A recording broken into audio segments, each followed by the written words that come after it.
Aleluia, glória a Deus. Queridos, podem tomar o assento de vocês. Prometo que serei bem breve, tá? Não vou passar da meia-noite, não, pode ficar tranquilo, né?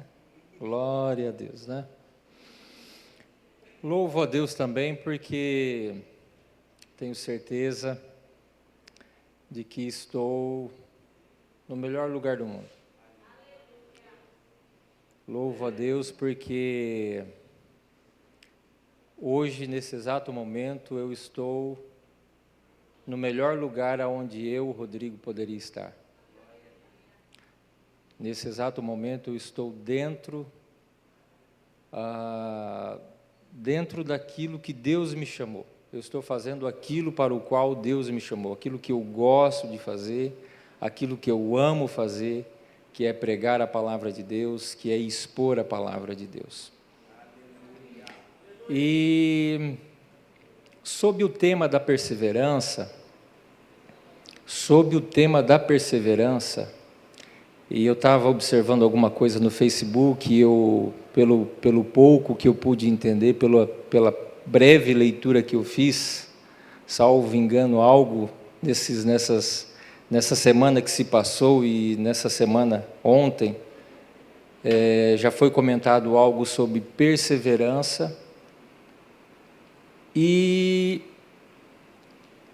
o Senhor me incomodou para falar sobre perseverança. Então, sob o tema da perseverança, eu quero fazer a leitura de 3 versículos bíblicos com vocês, que se encontra na Epístola aos Hebreus, capítulo 11, texto muito conhecido da igreja. E aí, pastor, se o senhor me permite, vou fazer uma dinâmica diferente, é uma liturgia um tanto breve, então eu quero fazer uma dinâmica um pouco diferente. Então, sob o tema da perseverança, nós vamos fazer uma leitura, nós vamos ler 4 versículos na Epístola aos Hebreus, e aí eu vou contar com o apoio ali do pessoal. Vocês estão vendo o texto lá na frente? Estão, né? Estão lá? Quantos aí achou na Bíblia? Todos acharam? Que bom. Começa assim: ora, a fé é o firme fundamento das coisas que se esperam e a prova das coisas que não se veem. E depois os versículos 17, 18 e 19, que nos diz assim: pela fé ofereceu Abraão a Isaque, quando foi provado, sim, aquele que recebera as promessas ofereceu o seu unigênito, sendo-lhe dito: em Isaque será chamada a tua descendência. Considerou que Deus era poderoso, guarda essa palavra, considerou que Deus era poderoso para até dos mortos o ressuscitar. E por último, versículo 19, que nos diz: e daí também em figura ele o ressuscitou. Eu vou ler o primeiro versículo numa outra tradução do texto bíblico, que nos diz assim: ora, a fé é a certeza de coisas que se esperam, a convicção de fatos que não se veem.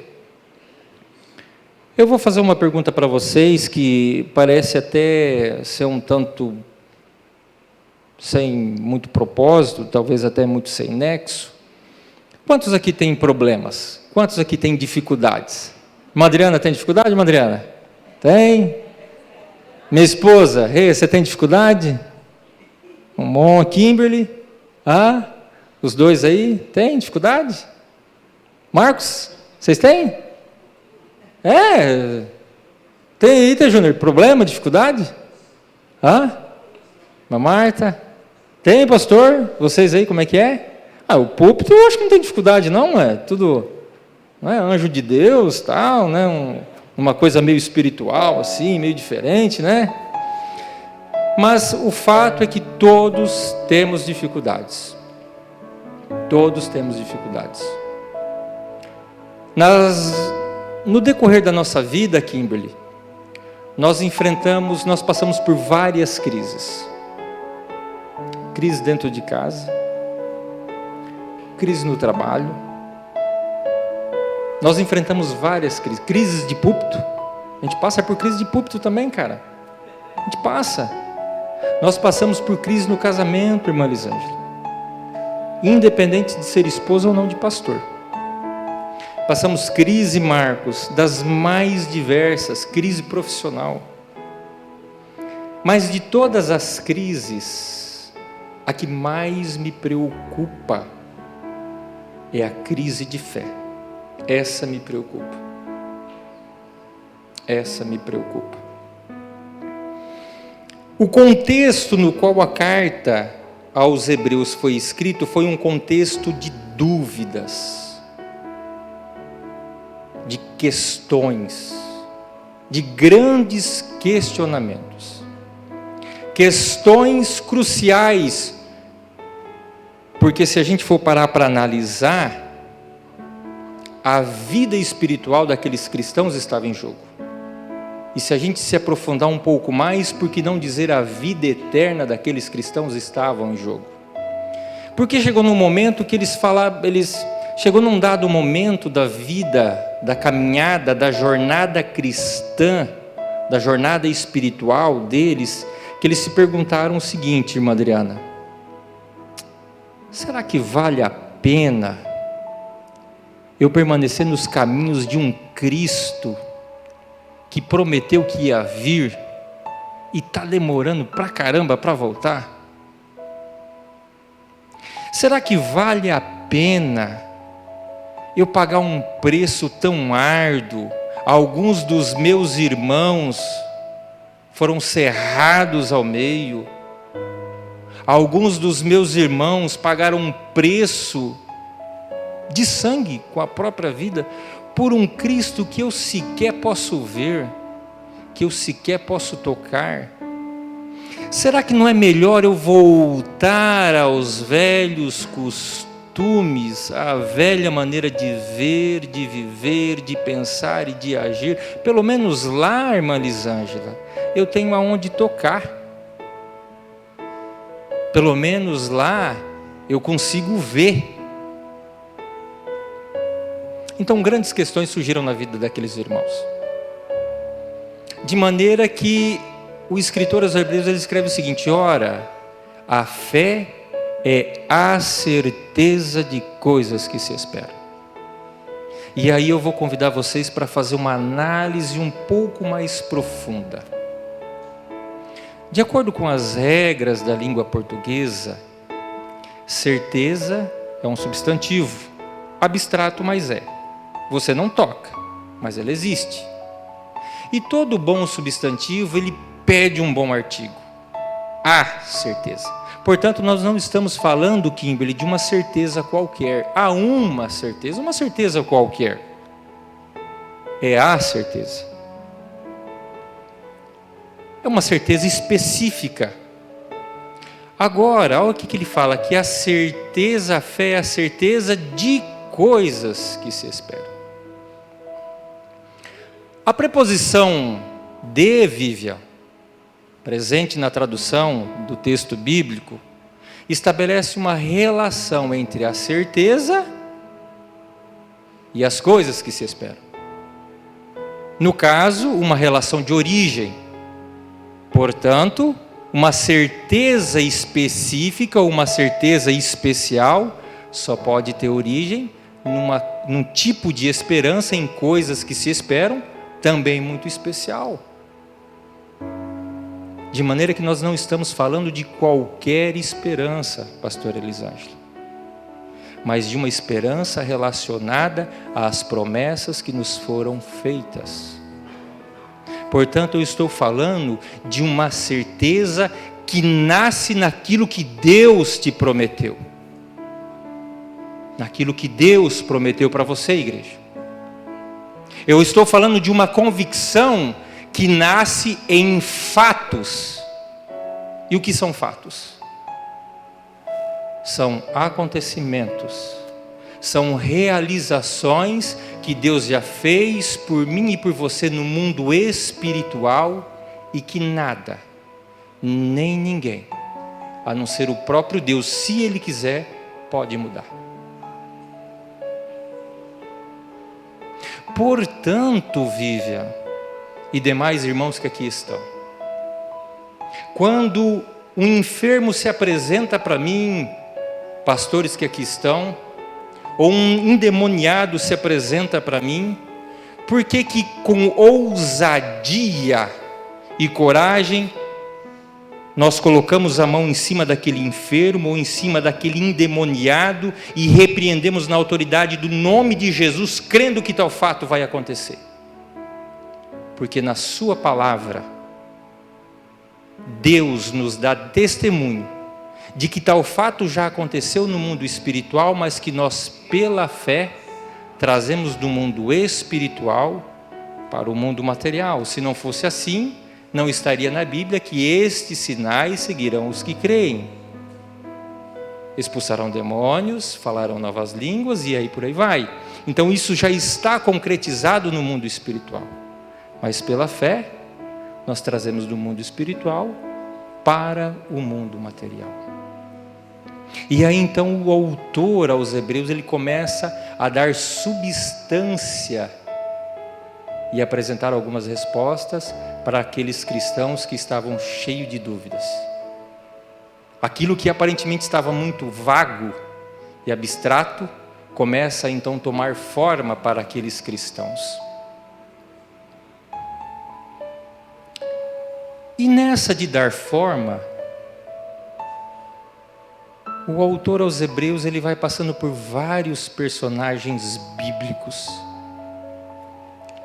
até que ele chega num personagem por nome Abraão, que, diga-se de passagem, parece ser o personagem predileto, T. Júnior, do autor das cartas aos Hebreus. E quando se diz de Abraão, ele apresenta vários episódios, em especial o episódio dos versículos 17, 18 e 19 que nós acabamos de ler. Então vamos recapitular um pouquinho, Bruno, o que o autor resgata de Abraão nesses versículos. Deus promete para Abraão um filho, e depois de prometer aquele filho, Deus fala o seguinte: olha, a sua descendência vai ser numerosa. Eu estou resumindo os acontecimentos. E depois de tudo feito, ou melhor, e depois de toda a promessa feita, Deus chega para ele e fala assim: ó, sabe o teu filho? O teu único filho? Aquele filho que é a razão de ser de tudo aquilo que eu te prometi. Afinal de contas, Isaac era ponto passivo para toda a descendência que Deus havia prometido para Abraão. Sem Isaac não tinha promessa. A razão de ser de tudo aquilo que Deus prometeu para Abraão, cito, a descendência, era Isaac. Sem Isaac não tinha descendência. E aliás, o autor faz questão de resgatar isso nos versículos que nós lemos.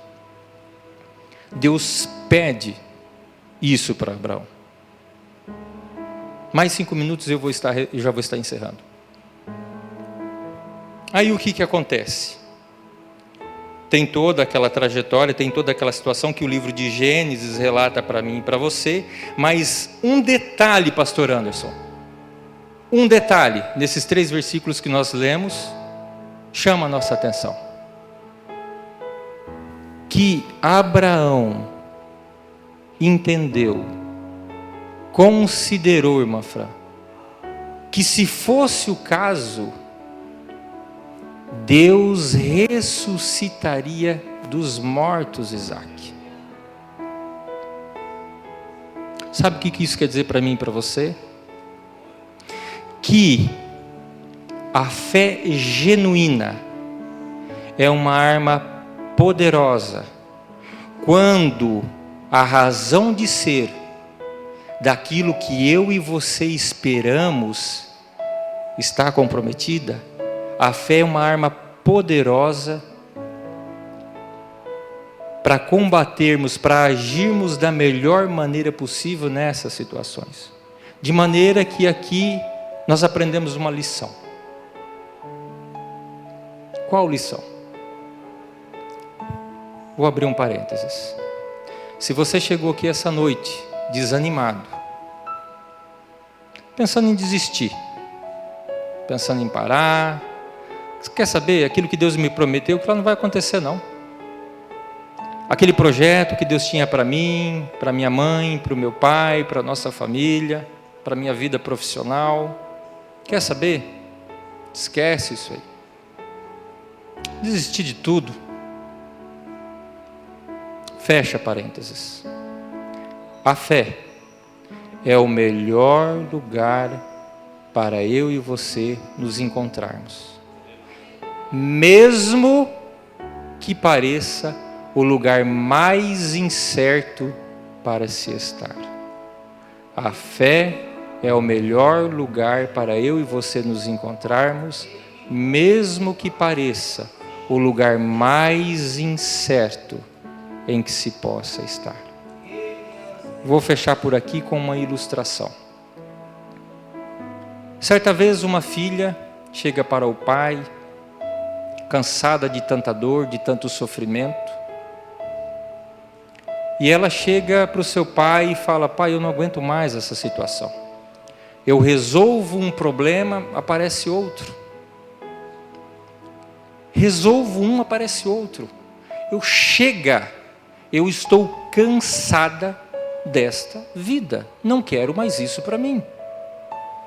O sábio pai viu aquela situação. Cozinheiro de mão cheia, muito experiente, irmã Fabiana. Pega a filha, fala: filha, vem cá. Vem aqui na cozinha com o pai um pouquinho. O cozinheiro, o pai, pastora Elisângela, pega 3 panelas. Pega ali 3 panelas e põe as 3 para ferver ao mesmo tempo. A filha, impacientemente, não veja a hora daquele negócio ferver. Poxa vida, eu estou aqui lamuriando as minhas dores, as minhas tristezas, e meu pai vem botar água para ferver? Haja paciência, haja saco. Quando a água ferve, o pai pega as cenouras e põe numa vasilha. Pega alguns ovos e põe na segunda vasilha. E pega pó de café e põe na terceira vasilha. Passado alguns minutos, aquela água ferve, cozinha o alimento que estava ali. O pai fala: filha, vem para cá. O pai tira as cenouras, põe aqui no prato. Tira os ovos, põe aqui no segundo prato. Pega uma xícara, irmã Adriana, de café e põe aqui. Fala: filha, o que você está vendo aqui? Fala: pai, eu não estou entendendo nada, explica para mim o que está acontecendo. Vem cá. Experimenta essa cenoura aqui. O que você acha? Pai, esse negócio aqui está cozido, molenga. Esse ovo aqui. Pai, está firme, cozido, né? E esse café? Tá bom, hein? Muito bom, pai. Pois é, filha. Todos os 3 passaram pela mesma dificuldade. Todos os 3 passaram pela mesma situação. A cenoura, áspera, rígida, saiu mole. O ovo, aparentemente frágil, saiu firme. Até aí a gente pode fazer aquela leitura de que, aí eu não gosto muito dessa leitura, mas alguns podem até falar assim: a situação é bom para amolecer o coração ou para te deixar mais forte. Não, mas não é para essa linha que eu vou entrar para uma outra linha. Diferentemente de todos os outros 2, que se deixaram influenciar pelo ambiente externo, porque o que determinou o comportamento deles foi o ambiente externo. O café não. O café deixou as suas marcas na água. O café deixou a sua essência na água. Não se deixe levar pela situação, querido. Não se deixe, Nicolas, levar pela situação. A situação fala para você que não vai dar. A situação está falando para você que você não vai conseguir. A situação está falando para você, irmã Fabiana, que você fracassou no teu projeto, que você não é nada, que você não é ninguém, que os outros lá de fora são melhores do que você. A situação diz que não, está querendo dar de dedo na tua cara e falando não, não, não. Mas eu vim aqui para você, eu vim aqui nessa noite, em nome de Jesus, para dizer para você que sim, sim, sim. Não é o meio que vai determinar o teu sucesso, é você que vai deixar as tuas marcas em nome de Jesus. Que Deus possa abençoá-los em nome de Jesus.